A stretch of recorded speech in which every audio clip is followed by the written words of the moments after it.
Leo thought he was doing well, not rich, not set for life, but doing well.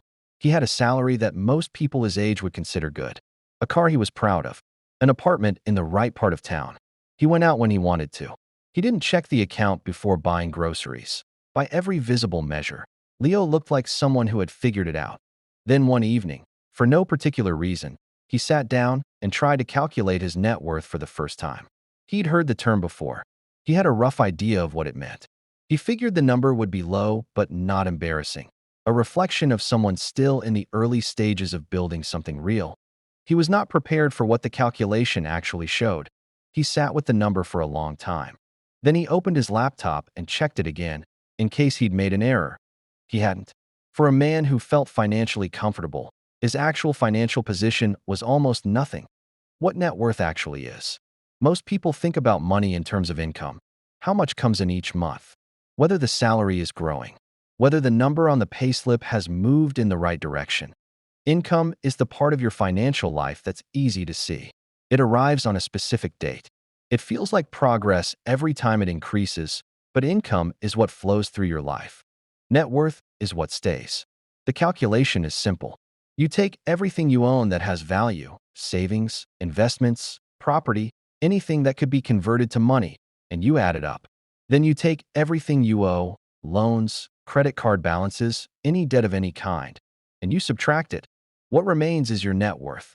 That number is the only honest measurement of where you actually stand, not where your salary says you are, not where your lifestyle suggests you are. Where you actually are. Leo had been measuring his financial life entirely by income, and income had been telling him a story that his net worth completely contradicted. The mistake. The reason most people don't know their net worth is the same reason Leo didn't. It feels unnecessary when things seem fine. If the bills are paid and the account isn't overdrawn and life feels broadly comfortable, the deeper number doesn't seem urgent, but comfort is often the problem. A good salary creates a feeling of financial security that may have very little to do with actual financial security. Leo earned well, but he also spent in a way that matched what he earned. The car was financed. The apartment was expensive. The credit card carried a balance that rolled over most months, not large enough to feel like a crisis, but never fully cleared either.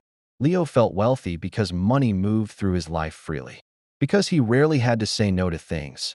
None of that is the same as having wealth. Wealth is what you keep. And Leo, for all his income, hadn't been keeping very much. The number. Leo's calculation that evening was straightforward.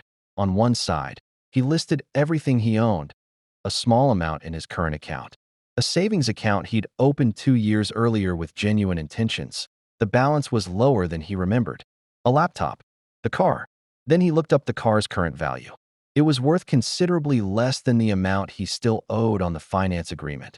On the other side, he listed everything he owed. The remaining car finance. The credit card balance. A personal loan he'd taken out 18 months earlier to cover a period when expenses had outrun income.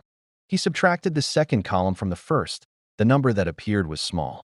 Uncomfortably small for a man in his mid-30s who had been earning a decent salary for the better part of a decade. When he factored in the car, which was technically worth less than he owed on it, his net worth was close to zero.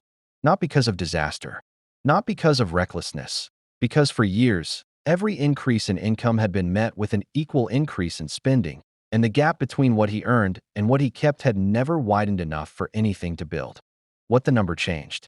Leo didn't panic, but something shifted in how he saw his own financial life.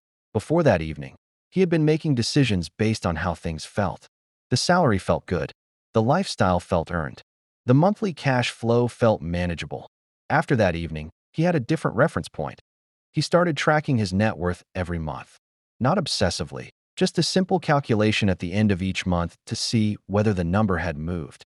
That single habit changed how he evaluated almost every financial decision. Before buying something significant, the question was no longer just, can I afford this month? It was, does this move my net worth forward or backward? The car finance, which had felt like a reasonable monthly cost, now looked like what it was, a liability that was actively pulling his net worth down. The credit card balance, which had felt manageable, now had a different meaning. Money he owed that was working against him every single month it remained unpaid. He started directing money differently. Not dramatically, not with deprivation, but with the net worth number as the actual target, not the salary, not the feeling of comfort that income can create even when the underlying position is weak. Over the following year, he focused on clearing the liabilities dragging the number down, starting with the credit card, then the personal loan, while building the asset side with savings that actually stayed. Neither required a higher salary. They required knowing the number and deciding it mattered. Leo still checks his net worth every month. Not because the number is impressive yet, but because it's honest. It tells him something his salary never could. Whether the work he's putting in is actually changing his financial position or just funding a lifestyle that looks like progress from the outside. Most people spend their entire working lives measuring themselves by income. They chase the raise. They celebrate the promotion. They use the salary as the primary signal of how they're doing financially, and all of that can be real progress if the net worth is moving with it. But income without a growing net worth isn't wealth building. It's expensive standing still. The number Leo wishes he'd calculated 10 years earlier wasn't on his payslip. It was the one that showed him, plainly and without flattery, exactly where he actually stood. Most people never calculate it, and most people never understand why they feel like they're earning enough, but never quite getting ahead. The two things are connected, and the connection is one number.